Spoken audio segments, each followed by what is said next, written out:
Hey guys, it's Kathleen. I am back with another What's Sold video. This is actually my second time filming the video because the first time I didn't realize that my camera was not rolling. So that's really fun when you get to do it twice. Super awesome.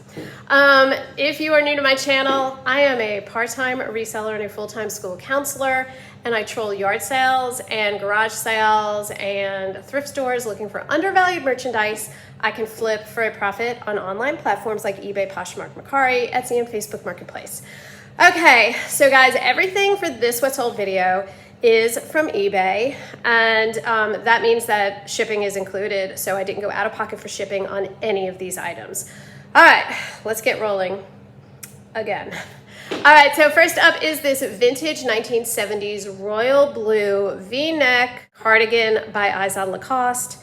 This took me back because I absolutely had this sweater in my wardrobe when I was just a young little teen. So picked this up at a yard sale for only $3 and it sold for $20. Next up is a Coach bag, and I know I've been seeing a lot of hate for Coach on all of the threads in the online groups that I belong to on social media for resellers. But I don't really get it because Coach has a great sell-through rate for me. It is not selling as high as it used to, and it's certainly like the newer pieces aren't selling like the vintage pieces, but you would expect that. And it doesn't sell as high as Dooney and Burke. However, it still moves for me. I just sold another piece last night. So I definitely will pick up Coach if the price is right. The price was right on this bag because it was in awesome condition. It is a signature piece in canvas that has some patent leather accents. And Karen grabbed this at a yard sale for only $5 and it sold for $30. This purse in particular sold within like an hour of having been listed it. So love, love, love when something goes that fast. Okay, next up is a Rebecca Minkoff scarf that is new with tags. It was in this pretty floral pattern, and it originally retailed for right around $68 if memory serves.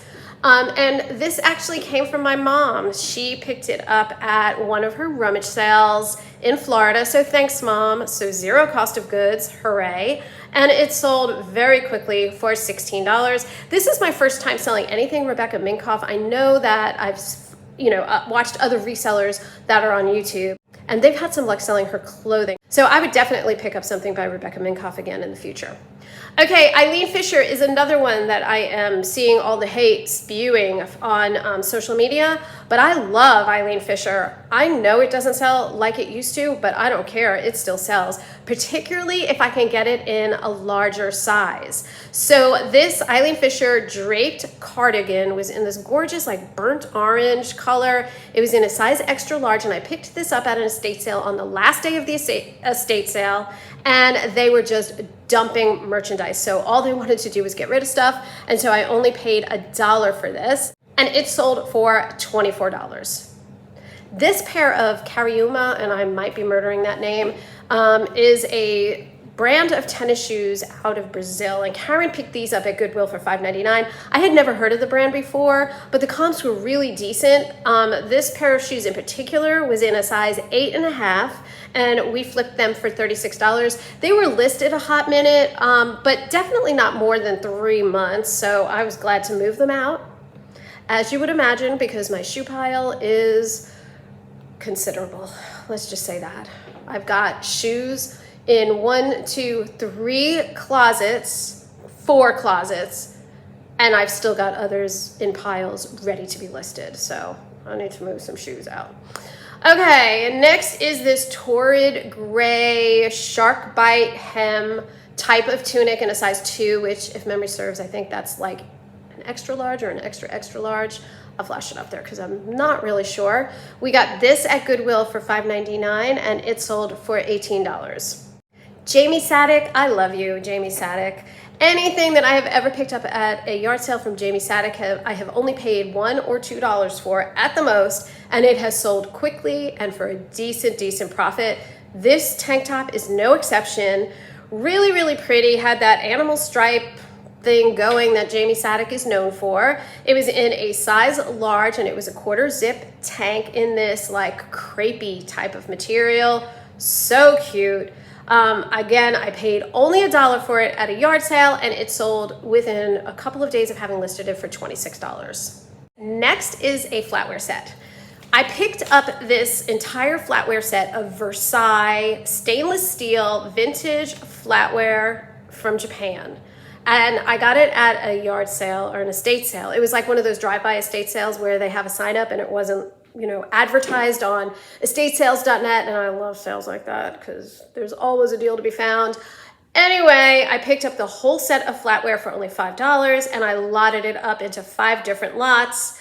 And this is the second lot to sell. This was a set of 4 dinner forks. I am no more than $1 into these forks and they sold for $38. So that's what I mean. You really have to take the time to do the comps when you're at a sale if you see flatware. And there's a lot of flatware that I pass by because it's sucky and it doesn't move.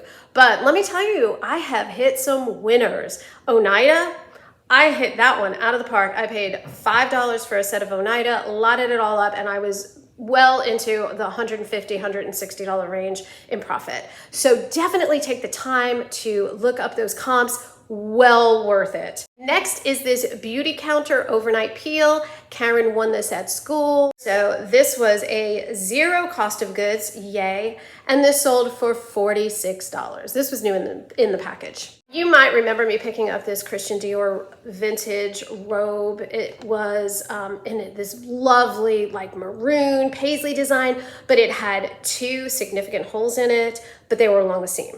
So I sewed up the holes, took pictures of where I sewed and noted it in the comments because I always disclose that information. It still had the belt with it, and in spite of all of those issues, this sucker sold within a week for $28. That was my first time picking up vintage Christian Dior. That was my first time picking up any Christian Dior. So I was super stoked. Well, I take that back. I picked up a Christian Dior purse that turned out to be fake, so that got redonated. Karen grabbed this Gymboree Snowsuit. This is vintage, so 90s. I mean, look at it. It just screams 90s. And it had matching mittens and a matching hat. So she paid $3 for this. It's in a kid's size small or a girl's size small. She paid $3 for it at a yard sale and we sold it for $24. That was a long tail item. I listed that at the end of last summer, and so it has hung around all through the winter until now. I don't know if I'd do it again. I mean, 3 into 24, still a decent profit, but that sucker was taking up some room in my bins because it's bulky. Next, I had grabbed at the same yard sale where I got that Jamie Sadik tank. I picked up this pair of Lululemon Align floral leggings. They were new without the tags in a size 12. I paid only $5 for them and they sold within 2 weeks of having listed them for $30. I am not the biggest fan of Chicos. I will pick up some Chicos if it's like a really good fabric content or if it's just a unique style to it. The reason I picked up these is because they were new with tags and the price was right. So this was a pair of size 0 Travelers cropped pants. Travelers does better than some of the other Chicos styles, at least for me. Size 0 is not so good. That's kind of a sucky size to pick up. I paid $5.99 for these at Goodwill and they sold for $28. They've been listed a little while, but I actually had picked up 2 pair of them and both of them have sold. So there is some sell-through rate to speak of with Chico's Travelers pants. All right, next is this suit, which is in a beautiful turquoise color and in a size 16. It is by a company called Azul by Maxine of Hollywood. I've never heard of it before, looked at the comps, they seem to be okay. This was another one of those estate sales where it was the last day, so everything was just being given away for $1. So I paid $1 for this suit and it sold for $16. Not bad, and it sold pretty quickly. It had only been listed about a month. I grabbed at this one yard sale a lot of probably 15 Beanie Boos, and this is one of the lots that I made out of those 15 Beanie Boos. This is a lot of 5. I paid 50 cents per Beanie Boo, so I'm in $2.50 for this, and this sold for $18. I don't know that I'll continue picking up Beanie Boos. They're kind of a pain in the butt. There's a lot of them, so that means there was a lot of research to figure out which Beanie Boos I had, and you know, I don't know, for 18 bucks, maybe, but maybe not. I grabbed this lot of 4 Hot Dots interactive board books at a yard sale for only $2. I wasn't really sure about them. I didn't look up any comps or anything before I grabbed them. And when I got them home, I'm like, there weren't really any sold comps. There were a couple here and there for 1 or 2, but I just lotted all 4 of them up together and listed them. I think I listed them for $20 and then took an offer of $18, so that was good. This is a Cavu rope sling bag. It's kind of like this crossbody, and it was in awesome condition. We got this for a steal at Goodwill for only $2.99, and this sold within several days of having listed it for $26. Another Eileen Fisher piece. This is only a size medium. It's not even a bigger size, but it was this really pretty jersey dress and really soft and comfortable. I got this at that same yard sale. I only paid $1 and it sold for $33. At that same yard sale where each piece was only $1, I picked up this sweater set. So this is a cable and gauge red cardigan with a matching red sweater tank top. It is in a size extra large, and both of them were new with tags. I think they had Steinmark tags on them or something. And so new with tags, matching, $1 a piece. That was a no-brainer. I thought it was pretty. I thought it would probably hang around until the holidays because it's red with the gold buttons, but it didn't. It sold within just a few weeks of having listed it for $20. These lots of Tupperware mini keychains, I want to say there were 3 lots of them all together. This was such a pleasant surprise. We had 0 cost of goods. Some lady at a yard sale threw them in for free for Karen because she was purchasing all these other things. And to be honest with you, we kind of sat on them for a while because we were like, oh, I don't want to list them all because there were so many of them, and I was thinking individually listing. But then finally I said to Karen, let's just lot them up. Let's just do them in 3 lots and let them go. And when I started looking at the comps, I'm like, oh, these suckers, they sell pretty well. So all in all, including offers and everything for all 3 lots, 0 cost of goods, we made $93 in profit. Okay guys, so I did not have that right. In total, they all sold for $144 because the 3rd lot sold separately. I will always pick up mini keychains that I find now, Tupperware mini keychains, especially these because they were all vintage and a lot of them were sealed in the plastic. So definitely be on the lookout for these. Easy to store, ship, photograph, all the things. Yes, I will do that 100 times over again. All right, next is this Lily Pulitzer Silk Shift tank dress in a size large. I never did discover what the pattern was, but isn't it pretty?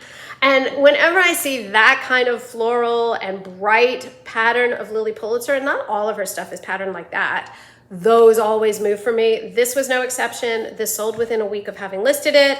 We paid only $5.99 for this at Goodwill, and it sold for $35.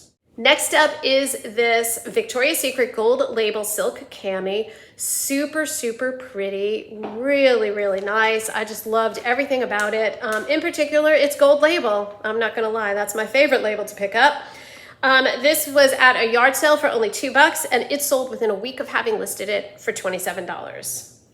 Guys, we picked up a new with tags Burberry button down shirt. We had never found Burberry before. We grabbed this at a yard sale for only $5, new with tags. And then we went on a huge deep dive to figure out if this sucker was real. So everything that I looked at told me that it was real. I don't pretend to be an expert on this stuff, but as far as I could tell, it was real. Plus, it was at a high-end yard sale where we picked up a ton of purses and clothing that was all real. So my instincts told me that this shirt was real. Anyway, we paid $5 for it and we sold it for $100. Woohoo! Okay, during this period, I sold 5 different pieces of that Department 56 lot. If you remember, I grabbed this lot several weeks ago, probably more like a month and a half ago, 2 months ago, and I thought that I made a horrible mistake. I paid $125 for all of the pieces, and there were like 20-something pieces. But when I started looking at the comps a little closer, the sell-through rate was terrible. So it would be like 75 of them were listed, 3 have sold. And I thought, oh my God, I'm gonna be stuck with all this North Pole. But I reached out to, of course, my friends on the internet, in Facebook Marketplace for resellers, and they all said, you'll be surprised. Just stick with it. So I went in and I undercut. I listed them to sell. So I didn't just give them away, but I definitely listed them lower than I had anticipated listing. But y'all, they have sold. Like, I have sold a ton of them. I hardly have any left. In fact, I just sold 2 more pieces yesterday. So for this period, the pieces that I sold were the Elfland Tea Time Mini Golf, Letters for Santa, and then I didn't write down on my list, on my little cheat sheet here, I didn't write down the other 3, but I'll flash them up there. And for those, I paid approximately $25, and I sold them for $83. But I did want to take this what sold video to just go over what I have sold. I have sold, besides those 2 that I just mentioned, I sold Nini's Dolls and Toys and the North Pole Post Office together in a bundle for $27. I sold the Tin Soldier Shop for $16, Gift Wrap and Ribbon Shop for $18, Rimpy's Bakery for $12. I sold a bundle of 2 other houses, Santa's Woodworks, the Candy Cane and Peppermint Shop for $24, Toy Maker Elves for $9, Up and Away Flying Reindeer for $24. Then the Little Town of Bethlehem, which was gorgeous. I wanted to keep it, but it sold for $95, so I was not keeping it. Dolls and Santa Bear Works, $28. North Pole Chapel, $17. Elfin Snow Cone Works, $18. And Santa and Mrs. Claus, I sold for $5, but that's okay. That was just a little bitty one. And then I sold Orly's for $12. So in total, my $125 investment, I have made $327. And I still have several more lots listed. I probably have about 8 or 9 more items that are listed from that $125 initial purchase. So everything going forward is gravy. 120%, I would do it all over again. I am really, really surprised that I have moved so much of it this quickly, not even in Q4, because I was just anticipating everything was going to hang around until Christmas time, and that was not the case. So be on the lookout for North Pole Series, Department 56. 120% would do it again. It's worth the time it takes for you to test everything, to photograph everything, to ship everything, and to store everything. Definitely, definitely worth it. Hey guys, I am popping back in because I realized I totally forgot to include my totals. During this eBay What Sold video, I sold a total of 28 items for which I paid $87.47, making my average cost of goods $3.12. We sold everything for $750 even, and when you back out 13% in estimated fees of $97.50, that makes for a grand total profit of $565.03. So not bad at all, especially since sales have been super, super slow. All right, guys, that is everything for this What Sold video. As always, if you like thrifting content, hit the subscribe button and drop us a comment down below, and we will catch you next time. Bye, guys.